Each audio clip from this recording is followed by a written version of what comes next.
জয় মা কালী। স্বাগতম পূজা পাঠ কথা ইউটিউব চ্যানেলে। আজ আমরা জানব কালী পূজার পর কোন তিনটি রাশির জন্য আসছে অর্থের বর্ষা, ভাগ্য বদলের সম্ভাবনা এবং মা কালীর আশীর্বাদে জীবনে আসবে নতুন আলো। বৃশ্চিক রাশি। কালী পূজার পর তান্ত্রিক শক্তি বৃদ্ধি পাবে, পুরনো ঋণ পরিশোধ হবে, নতুন আয় উৎস খুলবে। ব্যবসায়িক চুক্তি বা জমি সংক্রান্ত লাভের সম্ভাবনা। উপদেশ: মা কালীর কাছে নীল ফুল ও ধূপ নিবেদন করুন। 2. মকর রাশি। কর্মক্ষেত্রে স্থিতি, পদোন্নতির সম্ভাবনা। হঠাৎ করে বড় অঙ্কের অর্থ লাভ হতে পারে, বোনাস, ইনসেন্টিভ বা সম্পত্তি। উপদেশ: তিল ও গুড় দিয়ে মা কালীর পূজা করুন। 3. মীন রাশি।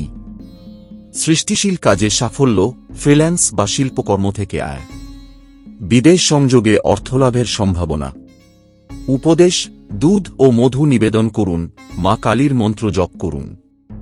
উপসংহার: এই তিনটি রাশি বৃশ্চিক, মকর ও মীন মা কালীর আশীর্বাদে আগামী 3 মাসে অর্থ, সম্মান ও স্থিতি পাবে।